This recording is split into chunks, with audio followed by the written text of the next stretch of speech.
eu elogiar vocês, não vou ficar orgulhoso não. Vocês estão rindo. E nem vão deixar de falar comigo não. Assim, vocês estão rindo de novo. Uma vez eu disse assim, vê só, esse elogio de mim, ele é tão agradável, ele é tão desejável, que uma vez passou uma doida perto de mim, e eu conhecia ela, né, visitava o filho dela, e aí eu disse para ela, sabe que você hoje está linda? Ela fez, eu?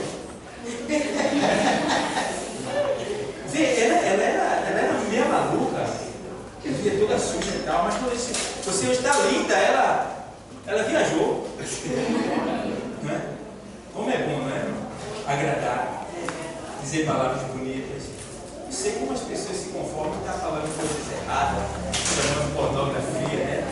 Falando mal dos outros, né? E tantas coisas boas que a gente podia pronunciar, e fazendo assim a gente está semeando alegria, semeando paz, semeando uma boa semente para poder ir lá na frente, porque a gente precisa entender que o mundo é um espelho e ele reflete o que a gente é.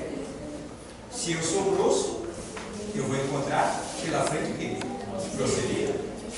Se eu sou mau, eu vou encontrar pela frente o quê? Maldade. Né? Mas se eu faço bem, consequentemente, eu vou poder o bem. Então isso é muito importante, muito importante. Eu me lembro, a nossa coordenadora, ela mandou fazer umas compras de um material para fazer a instalação do comércio dela, e o rapaz foi dar, e quando chegou lá, ele só falou, ele disse, não, eu estou comprando isso aqui, é para irmã Jó. Aí o rapaz do armazém disse assim, irmã Jó, aí então não precisa pagar, eu vou dar tudo de graça para ela. Aí mandou tudo de graça, ó, a instalação, lâmpada, mandou tudo completo, né? Porque essa mulher tem ajudado muita gente ali.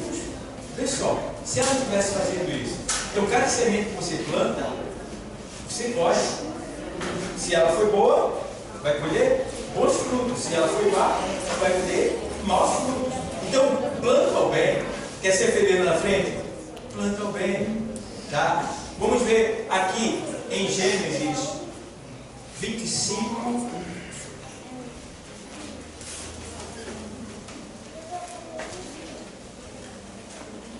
E 27.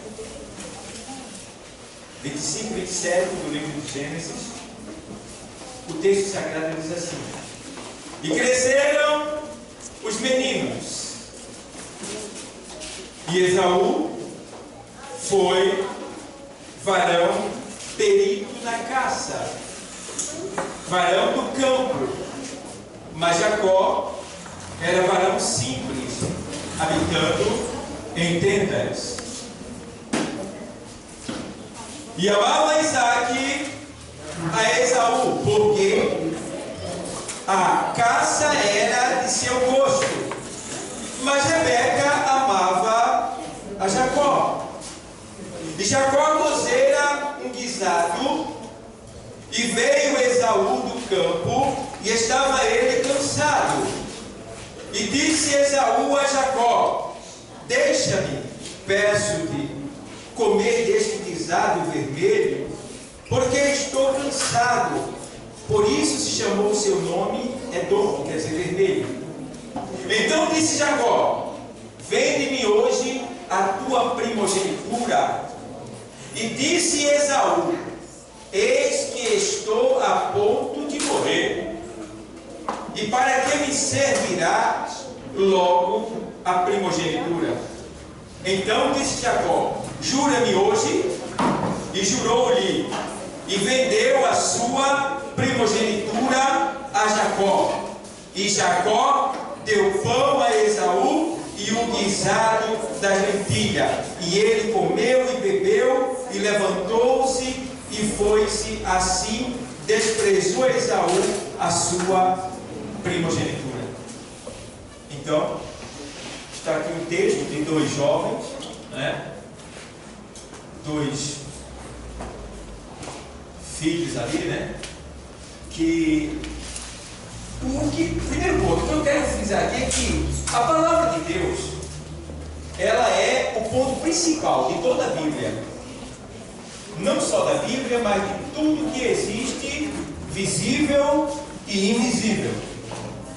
E desde o primórdio, que a palavra de Deus, ela é de certa forma respeitada pelo próprio Deus, porque a Bíblia diz que Deus, né, fica bem claro que Deus, ele é escravo da sua palavra.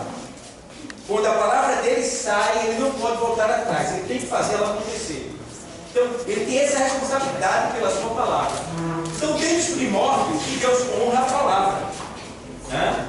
E aqui a gente vê que existia uma aliança de Deus com Abraão, e essa aliança veio passando de descendência para descendência. E não foi diferente aqui nesse ponto, com a descendência de Abraão, Isaac, e esses filhos dele. E a gente vê que, nesse ponto aqui, o que acontece agora? Estão os dois jovens, né? Os dois filhos aqui. Um foi caçar e o outro ficou em casa, né?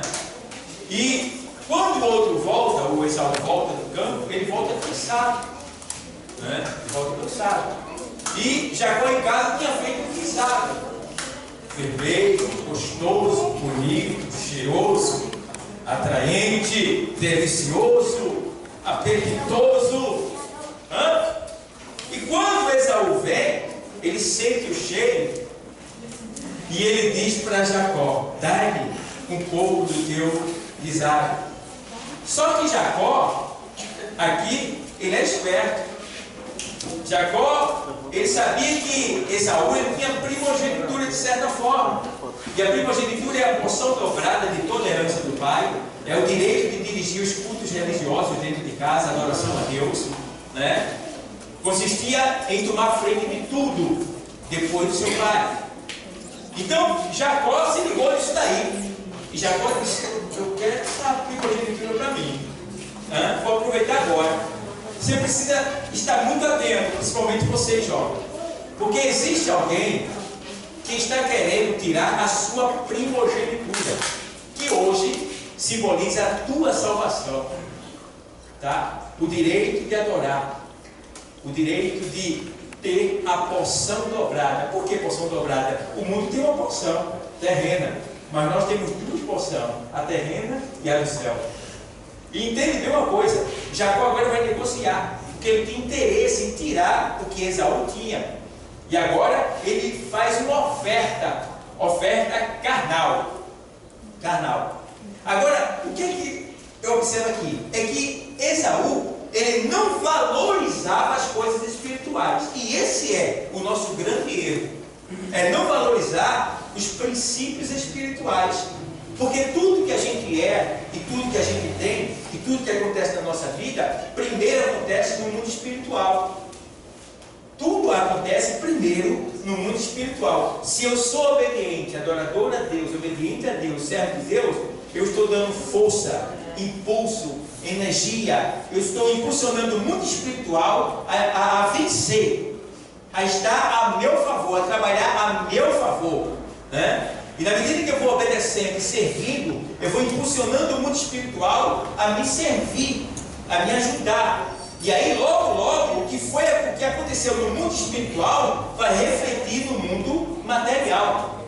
Isso acontece até no que diz respeito, a Bíblia diz que João foi levado ao céu e viu o cordeiro como que havendo sido morto lá. Ele viu lá no céu, Jesus já havia sido morto lá na eternidade. Veja, então aconteceu primeiro no mundo espiritual e depois refletiu no mundo físico, no mundo material. Então, você quer ter grandes vitórias, impulsione o mundo espiritual ao seu favor. Isso a gente vê também quando Daniel, ele pede uma resposta a Deus, tá? E ali ele espera, e a resposta Deus mandou de imediato. Por que Deus mandou de imediato? Porque Daniel era um homem, né? Um homem ali obediente a Deus. E quando ele orou, de imediato Deus atendeu e mandou o resultado. Só que quando veio o resultado, a resposta para Daniel, Satanás, ou seja, os demônios do inferno, eles impediram do anjo passar para a resposta para Daniel. Mas Daniel não desistiu, tá? Pode ser que você esteja, de certa forma, não tenha recebido o que você tinha pedido a Deus. Pode ser que alguma coisa esteja atrofiada na sua vida, atrasada na sua vida. Pode ser que você tenha tido uma conversa com Deus, uma conversa muito sincera, ao ponto de você chorar, sentir a presença de Deus, sentir que Deus te prometeu, você tem promessa de Deus, confirmação de Deus, mas ainda não chegou o que Ele te prometeu. Aí você vai dizer, pode até cair na tentação de dizer assim: Deus não prometeu, não foi Deus que falou, eu não vou receber, ou eu não mereço. Não, não é isso aí. É porque está faltando você impulsionar o mundo espiritual ao teu favor. Está faltando você dar força para o mundo espiritual. E qual é a força que eu dou para o mundo espiritual? É quando eu me consagro, é quando eu me deleito no Senhor, é quando eu faço a vontade do Senhor, é quando eu vou diante de Deus e conto para Ele, eu confesso para Ele, eu digo: Senhor, eu preciso, Senhor, eu estou esperando, eu sei que Tu é Deus, eu sei que Tu pode tudo, Senhor, eu estou pagando a Tua vontade, o Teu querer, Senhor, age. Então Daniel começou a orar, e não só orar, ele também começou a jejuar. E jejuar simboliza quebrantar o seu corpo, a sua carne. Jejuar simboliza você ter domínio de si mesmo, porque quando eu jejuo, eu estou dizendo: Deus, eu tenho o controle de mim, eu estou com fome, mas não vou comer, a minha carne está cobrando, mas eu não vou dar. E aí você tem o direito, quando você vence você mesmo, você se aproxima de Deus, porque você sai de carne e entra na dimensão espiritual, e aí você se aproxima de Deus, e aí o negócio fica melhor, porque uma coisa é você pedir por telefone, outra coisa é você pedir pessoalmente. Então, quando você jejua e quebra a sua carne, você se aproxima de Deus. E quando você se aproxima de Deus, imagina, você diante de Deus: pede-me o que queres. O que queres que eu me faça? E aí, ó, Esaú agora vai dizer assim: eu estou com fome, eu quero comer. Então tem pessoas que só estão ligando para o agora, só está se preocupando com o agora, o momento, o hoje, e esquece que ainda tem o amanhã, e que embora o amanhã pertencendo a Deus, mas quem faz o meu amanhã sou eu. Se eu obedecer, o meu amanhã vai ser de bênção. Se eu desobedecer, o meu amanhã vai ser de maldição. E agora, o que é que acontece? Ele agora vai trocar a primogenitura dele, porque Jacó diz assim: Jacó simboliza o quê? Os desejos do mundo, os desejos carnais. E existe alguém muito carnal, que embora seja espiritual, que é Satanás, que está investindo, trabalhando para de alguma maneira fazer com que a sua carne se manifeste e você despreze as coisas espirituais, a tua salvação. E aí agora o que acontece? Ele vai lá e diz: olha, vamos fazer o seguinte, eu te dou o meu guisado, eu te dou a comida, mas você jura me dar a sua primogenitura? E aí Esaú diz assim: de que me serve a minha primogenitura agora? Eu estou com fome. Pode ser que alguém diga assim: rapaz, eu sou salvo, mas não tenho o que eu quero. Eu sou salvo, mas já pedi a Deus e Deus não me deu. Aí a Bíblia diz: olha, não estejais inquietos por coisa alguma. Ante as vossas petições sejam em tudo conhecidas diante de Deus pela oração e súplica com ação de graça. Aos Filipenses 4 e 6. Então a gente precisa ter esse cuidado de, na hora da inquietação, a gente não desistir, a gente não retroceder, a gente não voltar lá atrás, mas sim continuar avançando, porque quando o negócio fica mais difícil, é porque está chegando a hora de tomar posse da bênção. Está chegando a hora, mas quem não identifica, retrocede, volta, se entristece, aí fica de certa forma murmurando. Mas não, se está difícil, se está complicado, se você não está vendo nada, é porque o impossível já está prestes a acontecer. O impossível. E ele troca. E quando ele troca, o que valia ali era a palavra, né? Quando ele dá a palavra dizendo: de que me serve? Toma ela. Aí Deus assinou embaixo. Desprezou as coisas espirituais, perdeu o menino melhor. E Jacó pegou a primogenitura, tomou posse e foi embora. E aí, depois diz o texto que Esaú chorou amargamente. E é isso que acontece quando a gente despreza a nossa salvação, quando a gente despreza os princípios espirituais, quando a gente despreza o Espírito Santo de Deus, quando a gente vai contra o querer, a vontade estabelecida por Deus na nossa vida. Quando a gente faz isso, a tendência é a gente chorar amargamente. Quantos eu já vi que choraram amargamente? E outros que até desceram a sepultura por não terem valorizado aquilo que Deus colocou em suas mãos. Mas hoje nós estamos aqui para aprender a valorizar, segundo as menções do Espírito Santo que estamos falando nesta noite. Valorize a sua primogenitura, valorize a sua salvação, valorize o Espírito Santo penhor de Deus na tua vida. Não retroceda, não volte atrás, não troque por nada, porque os pratos estão aí de lentilha, os guisados estão aí, simboliza a carne, os desejos da carne, a cobiça da carne. Então você tem que vigiar, porque eles virão, e virão na hora que você estará com fome, na necessidade. Veja que quando Jesus estava no deserto, ele estava com fome, e aí o que aconteceu? Chega quem? O diabo, para tentá-lo na hora da fome.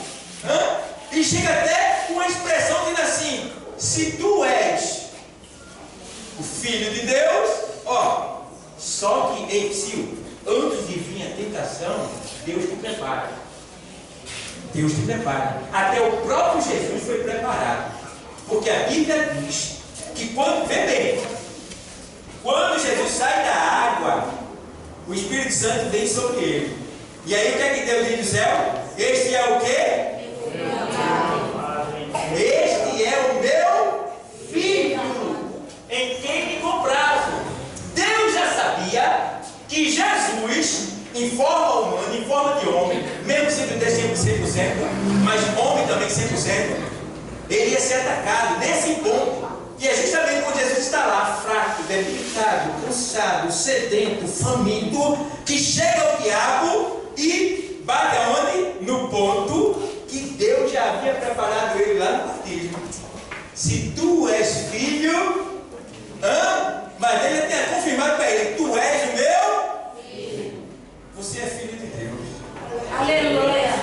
A tentação vai vir, mas você já está preparado. Glória a Deus. E se você fizer como Jesus fez, depois da tentação, vai vir os anjos para te servir. Aleluia. Como vieram para Jesus. E quando os anjos vêm, a mão do Senhor sai da frente, porque o melhor de Deus vem para você. Aleluia. Então, vigia, tá? Ei, Sil, está vindo pratos aí. Está vindo pratos. Está vindo convites. Está vindo tentações aí. Mas fica de pé. Mantém-se, tá? Fica ligado. Porque aí tu vai entender que Deus já te preparou. Você só cai se você quiser. Tá? Só cai se você quiser. Então, clame por Jesus de Nazaré. O Espírito Santo já está em você. Resista à tentação. E Deus será contigo, com certeza, e te dará vitória. Amém? Que Deus continue abençoando. Amém. Amém.